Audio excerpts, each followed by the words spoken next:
ಮಹಾಭಾರತದ ಒಂದೊಂದು ಪಾತ್ರವು ಒಂದೊಂದು ನೈಪುಣ್ಯತೆಯನ್ನು ಬಿಂಬಿಸುತ್ತದೆ.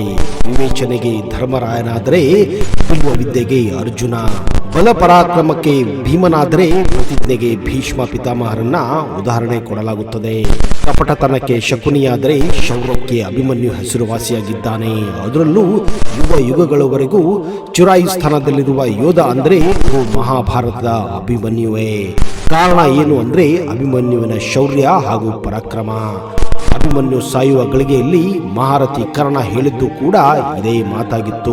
ಈ ಜಗತ್ತಿನಲ್ಲಿ ವೀರ ಯೋಧ ಎಂದು ಯಾರಾದರೂ ಇದ್ದಲ್ಲಿ ಅದು ನೀನು ಮಾತ್ರವೇ ಆಗಿರಲು ಸಾಧ್ಯ. ನಾನು ಅಲ್ಲ, ಹಾಗೂ ನಿಮ್ಮ ಅಪ್ಪ ಅರ್ಜುನನು ಅಲ್ಲ ಎಂದು ಕರ್ಣ ಸ್ಪಷ್ಟವಾಗಿ ಹೇಳಿದ್ದ. ಚಕ್ರವ್ಯೂಹದ ಬಗ್ಗೆ ತಿಳಿಸುತ್ತಿದ್ದ ಕೃಷ್ಣ ಒಮ್ಮೆ ಸುಭದ್ರೆ ಅಭಿಮನ್ಯುವನ್ನು ಗರ್ಭದಲ್ಲಿಟ್ಟುಕೊಂಡಾಗ ಕೃಷ್ಣನು ಯುದ್ಧದ ಅತ್ಯಂತ ಕ್ಲಿಷ್ಟವಾದ ಚಕ್ರವ್ಯೂಹದ ಬಗ್ಗೆ ವಿವರ ನೀಡುತ್ತಿದ್ದ. ಇದರಲ್ಲಿ ವೃತ್ತಾಕಾರದಲ್ಲಿ ಸೈನ್ಯ ವ್ಯೂಹ ರಚಿಸುವುದು, ಅದರೊಳಗೆ ಸುಳುವುದು ಎಷ್ಟು ಕಷ್ಟವೋ ಅದರಿಂದ ಜೀವ ಸಹಿತ ಹೊರಬರುವುದು ಇನ್ನೂ ಕಷ್ಟ ಎಂದು ಹೇಳಿದ್ದ. ಆದರೆ ಅಷ್ಟು ಹೊತ್ತಿಗೆ ದಣುವಿನಿಂದ ನಿದ್ದೆ ಜಾರಿದ ಸುಭದ್ರೆ ಮುಂದಿನ ಮಾತುಗಳನ್ನ ಕೇಳಿಸಿಕೊಳ್ಳಲೇ ಇಲ್ಲ. ಸುಭದ್ರೆ ನಿದ್ದೆ ಹೋದುದನ್ನ ತಿಳಿದ ಕೃಷ್ಣನು ತನ್ನ ಮಾತುಗಳನ್ನ ಅಲ್ಲಿಗೆ ನಿಲ್ಲಿಸುತ್ತಾನೆ.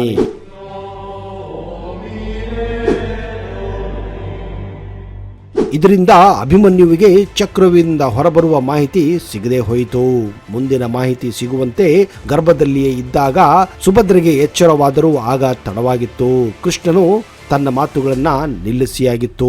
ಚಕ್ರವ್ಯೂಹದೊಳಗೆ ನುಗ್ಗುವ ಪರಿಯನ್ನು ಹೇಳುತ್ತಿದ್ದಂತೆಯೇ ಗರ್ಭದಲ್ಲಿದ್ದ ಅಭಿಮನ್ಯು ಇದನ್ನು ಕೇಳಿಸಿಕೊಂಡು ತನ್ನ ಮನದಾಳದಲ್ಲಿ ಆಗಲೇ ಸ್ಥಾಪಿಸಿದ್ದ. ಪಾಂಡವರನ್ನ ಒಂದು ದಿನ ಕಟ್ಟಿ ಹಾಕುವ ಸಲುವಾಗಿ ಹಾಗೂ ದ್ರೌಪದಿಯ ಅಪಹರಣದ ಸಮಯದಲ್ಲಿ ತನಗಾದ ಅವಮಾನಕ್ಕೆ ಪ್ರತೀಕಾರ ತೀರಿಸಿಕೊಳ್ಳುವ ಸಲುವಾಗಿ ಭಗವಂತ ಶಿವನ ತಪಸ್ಸು ಮಾಡಿದ್ದ ಜಯದ್ರಥನು ಒಂದು ದಿನದ ಮಟ್ಟಿಗೆ ಅರ್ಜುನನನ್ನು ಬಿಟ್ಟು ಉಳಿದ ಪಾಂಡವರನ್ನು ಸೋಲಿಸುವ ಶಕ್ತಿಯನ್ನು ಶಿವನಿಂದ ವರವಾಗಿ ಪಡೆಯುತ್ತಾನೆ. ಹೀಗಾಗಿಯೇ ಜಯದ್ರಥನನ್ನು ಚಕ್ರವ್ಯೂಹದ ಮುಂಭಾಗದಲ್ಲಿ ರಕ್ಷಣೆಗಾಗಿ ನಿಲ್ಲಿಸುತ್ತಾರೆ. ಇನ್ನು ಚಕ್ರವ್ಯೂಹ ಭೇದಿಸದಿದ್ದರೆ ಪಾಂಡವರ ಅಪಾರ ಸೈನ್ಯ ಒಂದೇ ದಿನದಲ್ಲಿ ನಾಶವಾಗಿ ಬಿಡುತ್ತಿತ್ತು. ಹೀಗಾಗಿ ಪರಿಸ್ಥಿತಿಯನ್ನು ಮನಗಂಡ ಅಭಿಮನ್ಯು ನನಗೆ ಚಕ್ರವ್ಯೂಹವನ್ನು ಭೇದಿಸಲು ತನ್ನ ದೊಡ್ಡಪ್ಪ ಯುಧಿಷ್ಠಿರನಲ್ಲಿ ಅನುಮತಿ ಪಡೆದು ಹಸಿದ ಹೆಬ್ಬುಲಿಯಂತೆ ಗರ್ಜಿಸುತ್ತಾ ಚಕ್ರವ್ಯೂಹದ ಒಳಗೆ ನುಗ್ಗುತ್ತಾನೆ. ಅಭಿಮನ್ಯುವಿನ ರಕ್ಷಣೆಯ ಸಲುವಾಗಿ ಯುಧಿಷ್ಠಿರ, ಭೀಮ, ನಕುಲ, ಸಹದೇವ ಹಿಂದೆಯೇ ಹೋಗುತ್ತಾರೆ. ಆದರೆ ಯೋಚಿಸಿದಂತೆಯೇ ಅಭಿಮನ್ಯುವನ್ನು ಒಳಗೆ ಹೋಗಲು ಬಿಟ್ಟು ತನ್ನೆದುರಿಗೆ ಬಂದಂತಹ ಪಾಂಡವರನ್ನ ಜಯದ್ರಥ ಅಲ್ಲಿಯೇ ತಡೆಯುತ್ತಾನೆ. ಮಹಾಪರಾಕ್ರಮಿ ಭೀಮ ಸೇರಿದಂತೆ 4 ಜನ ಪಾಂಡವರು ಎಷ್ಟೇ ಪ್ರಯತ್ನ ಪಟ್ಟರೂ ಜಯದ್ರಥನನ್ನು ಸೋಲಿಸಿ ಅಭಿಮನ್ಯುವಿನ ರಕ್ಷಣೆಗಾಗಿ ಒಳಗೆ ಹೋಗಲು ಅವನಿಗೆ ಆಗುವುದೇ ಇಲ್ಲ. ಜಯದ್ರಥ ಮಹಾದೇವರಿಂದ ಪಡೆದ ವರವೇ ಇದಕ್ಕೆ ಕಾರಣವಾಗಿತ್ತು.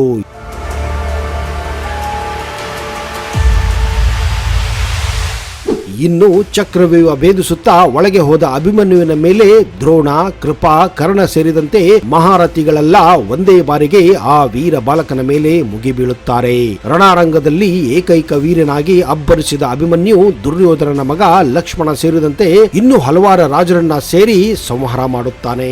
ದುರ್ಯೋಧನನ್ನು ರಕ್ಷಿಸಲು ಬಂದ ದ್ರೋಣ, ಕೃಪಾ, ಕರ್ಣ, ಅಶ್ವತ್ಥಾಮ, ಶಲ್ಯ, ಶಕುನಿಯಂತಹ ವೀರಾದಿ ವೀರರನ್ನ ತನ್ನ ಚಾಪಲ ವಿದ್ಯಾಬಲದಿಂದ ಮೂರ್ಛೆ ಹೋಗಂತೆ ಮಾಡುತ್ತಾನೆ ಈ ವೀರ ಅಭಿಮನ್ಯು. ಇನ್ನು ಅಭಿಮನ್ಯುವನ್ನು ತಡೆಯಲು ಅಸಾಧ್ಯ ಎನಿಸಿದಾಗ ಸೇನಾಪತಿಯಾಗಿದ್ದ ದ್ರೋಣಾಚಾರ್ಯರ ಆಜ್ಞೆಯ ಮೇರೆಗೆ ಹಿಂದೆಯಿಂದ ಬಂದ ಕರ್ಣ ಅಭಿಮನ್ಯುವಿನ ಸಾರಥಿಗೆ ಪರಲೋಕದ ದಾರಿ ತೋರಿಸಿ ಬಿಲ್ಲನ್ನ ಕತ್ತರಿಸಿ ಬಿಡುತ್ತಾನೆ. ಮುಂದಿನಿಂದ ದ್ರೋಣರು ಅಭಿಮನ್ಯುವಿನ ರಥ ಮತ್ತು ಕುದುರೆಯನ್ನು ತುಂಡರಿಸುತ್ತಾರೆ. ಆದರೂ ಧೃತಿಗೆಡದ ಅಭಿಮನ್ಯು ತನ್ನ ರಥದ ಚಕ್ರದಿಂದ ಯುದ್ಧ ಮಾಡುತ್ತಾನೆ. ಕೊನೆಗೆ ಕೌರವರು ಮಾಡಿದ ಅಧರ್ಮದ ಯುದ್ಧ ಹಾಗೂ ಮೋಸದಿಂದ ವೀರ ಅಭಿಮನ್ಯು ವೀರ ಸ್ವರ್ಗವನ್ನ ಪಡೆಯುತ್ತಾನೆ. ಮಹಾಭಾರತ ಯುದ್ಧದಲ್ಲಿ ಅಭಿಮನ್ಯುವಿನ ಸಾವು ಅನ್ಯಾಯದ ಸಾವು ಎಂಬುದು ಅನೇಕ ಕಥೆಗಳಲ್ಲಿ ಉಲ್ಲೇಖಿಸಲಾಗಿದೆ. ಅಭಿಮನ್ಯುವಿನ ಮರಣದ ವೇಳೆ ಶ್ರೀಕೃಷ್ಣ ಯುದ್ಧ ಭೂಮಿಯಲ್ಲಿ ಇದ್ದರೂ ಆತನನ್ನು ರಕ್ಷಿಸಿದರಲು ಕಾರಣವೇನು? ಅಭಿಮನ್ಯುವನ್ನ ಶ್ರೀಕೃಷ್ಣ ರಕ್ಷಿಸಬಹುದಿತ್ತಲ್ಲವೇ ಎನ್ನುವ ಪ್ರಶ್ನೆಗಳು ನೂರಾರಿವೆ. ಯುದ್ಧ ಭೂಮಿಯಲ್ಲಿ ತನ್ನ ಮಗನಿಗಾಗಿ ಕ್ರೂರ ಸಾವಿನಿಂದ ಕೋಪಗೊಂಡ ಅರ್ಜುನನು ತನ್ನ ದಿವ್ಯ ಬಾಣವನ್ನ ಯುದ್ಧದಲ್ಲಿ ಬಳಸಲು ಮುಂದಾಗುತ್ತಾನೆ. ಇದರ ಪರಿಣಾಮವಾಗಿ ಜಯದ್ರಥ ಮರಣ ಹೊಂದುತ್ತಾನೆ.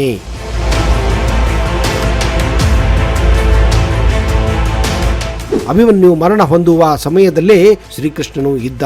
ಆದರೂ ಶ್ರೀಕೃಷ್ಣ ಅಭಿಮನ್ಯುವನ್ನು ಏಕೆ ರಕ್ಷಿಸಲು ಮುಂದಾಗಲಿಲ್ಲ ಅನ್ನುವುದೊಂದೇ ದೊಡ್ಡ ಪ್ರಶ್ನೆಯಾಗಿತ್ತು. ಮಹಾಭಾರತದಲ್ಲಿ ಧರ್ಮದ ರಕ್ಷಣೆಗಾಗಿ ಹೇಗೆ ಭಗವಾನ್ ವಿಷ್ಣು ಶ್ರೀಕೃಷ್ಣನ ಅವತಾರದಲ್ಲಿ ಭೂಮಿಗೆ ಬಂದಿದ್ದ, ಅದೇ ರೀತಿಯಲ್ಲಿ ಇನ್ನೂ ಹಲವಾರು ದೇವತೆಗಳು ಬೇರೆ ಬೇರೆ ಅವತಾರದಲ್ಲಿ ಭೂಮಿಗೆ ಬಂದಿದ್ದರು. ಒಬ್ಬೊಬ್ಬ ಮನುಷ್ಯ ರೂಪದಲ್ಲಿ ಒಬ್ಬೊಬ್ಬ ದೇವತೆಗಳು ಅವತಾರನೆತ್ತಿದ್ದರು. ಆದರೆ ಮಹಾಭಾರತದ ಧರ್ಮ ಸ್ಥಾಪನೆಗೆ ಎಲ್ಲರೂ ಒಕ್ಕೂರಿನಿಂದ ಒಪ್ಪಿಗೆ ನೀಡಿದಾಗ ಚಂದ್ರದೇವ ಒಂದು ಷರತ್ತನ್ನು ಹಾಕುತ್ತಾನೆ. ಅದೇನೆಂದರೆ ತನ್ನ ಮಗನಾದ ಅಭಿಮನ್ಯುವನ್ನು ಬಿಟ್ಟಿರಲು ತುಂಬಾ ಕಷ್ಟ. ಆದ್ದರಿಂದ ಭೂಮಿಯ ಮೇಲೆ ಬರೀ 14 ವರ್ಷ ಮಾತ್ರ ಜೀವನ ನಡೆಸಬೇಕು. ಇದಕ್ಕಿಂತ ಜಾಸ್ತಿ ಸಮಯ ನಿನ್ನನ್ನು ಬಿಟ್ಟಿರಲು ನನಗೆ ಆಗುವುದಿಲ್ಲ ಎಂದು.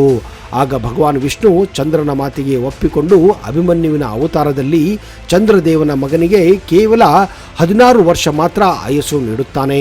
ಸಾಕ್ಷಾತ್ ಭಗವಂತನೇ ಆಗಿದ್ದ ಶ್ರೀಕೃಷ್ಣ ತಾನು ಚಂದ್ರದೇವನಿಗೆ ಕೊಟ್ಟ ಮಾತನ್ನು ಉಳಿಸಿಕೊಳ್ಳಬೇಕಾಗಿತ್ತು.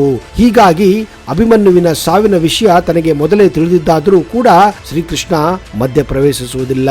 ಇನ್ನೊಂದು ಕಾರಣ ಕೂಡ ಇದೆ. ಮಹಾಭಾರತವನ್ನು ಗೆಲ್ಲಿಸುವ ಹೊಣೆ ಮಧ್ಯಮ ಪಾಂಡ ಎನಿಸಿಕೊಂಡಿರುವ ಅರ್ಜುನನ ಮೇಲೆ ಇರುತ್ತದೆ. ಇಂಥ ಅರ್ಜುನನ ಮನಸ್ಫೂರ್ತಿಯಾಗಿ ಯುದ್ಧ ಮಾಡಲು ಸಾಧ್ಯವಾಗುತ್ತಿರಲಿಲ್ಲ.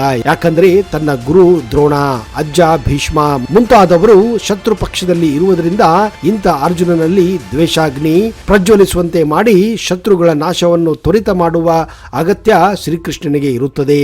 ಈ ಕಾರಣಕ್ಕಾಗಿ ಈ ಯುದ್ಧದ ವೇಗವನ್ನು ಹೆಚ್ಚಿಸಲು ಶ್ರೀಕೃಷ್ಣ ಅಭಿಮನ್ಯುವಿನ ಸಾವನ್ನ ತಡೆಯುವುದಿಲ್ಲ.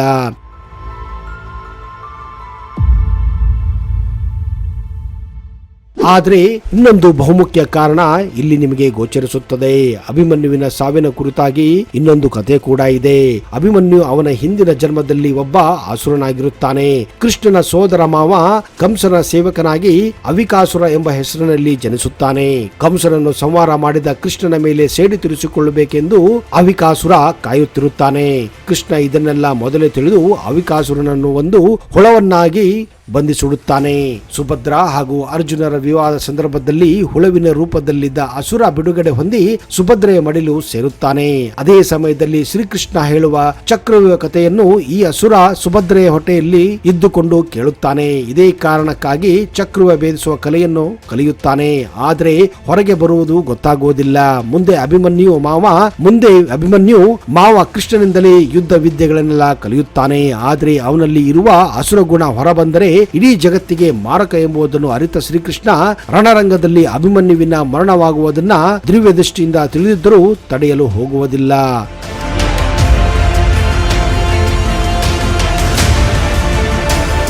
ಹೌದು ಸ್ನೇಹಿತರೆ, ಈಗ ನಿಮಗೆ ಅರ್ಥವಾಗಿರಬಹುದು ವೀರ ಅಭಿಮನ್ಯುವನ್ನ ಯಾಕೆ ಶ್ರೀಕೃಷ್ಣ ಚಕ್ರವ್ಯೂಹದಲ್ಲಿ ಅವನನ್ನ ಮರಣ ಹೊಂದುವ ಹಾಗೆ ಮಾಡಿದ, ಹಾಗೂ ಅವನ ವೀರಗತಿಯನ್ನ ತಡೆಯಲು ಅವನಿಂದ ಯಾಕೆ ಸಾಧ್ಯವಾಗಲಿಲ್ಲ ಎಂದು. ಹೌದು, ಇಂತಹ ಕೆಲವು ಗುಪ್ತ ಮಾಹಿತಿಗಳು ಮಹಾಭಾರತದಲ್ಲಿ ತುಂಬಾನೇ ಇವೆ. ಅವುಗಳ ಒಂದೊಂದು ಮಾಹಿತಿಯನ್ನ ಬರುವ ಸಂಚಿಕೆಯಲ್ಲಿ ಕೊಡುತ್ತೇನೆ. ಒಂದು ವೇಳೆ ನಿಮಗೆ ಈ ವಿಡಿಯೋ ಇಷ್ಟ ಆದಲ್ಲಿ ಜೈ ಕೃಷ್ಣ ಎಂದು ಕಮೆಂಟ್ ಬಾಕ್ಸ್ ಅಲ್ಲಿ ಹಾಕಿ. ಅಲ್ಲಿಯವರೆಗೆ ಜೈ ಹಿಂದ್, ಜೈ ಕರ್ನಾಟಕ, ನಿಮಗೆಲ್ಲ ಶುಭವಾಗಲಿ.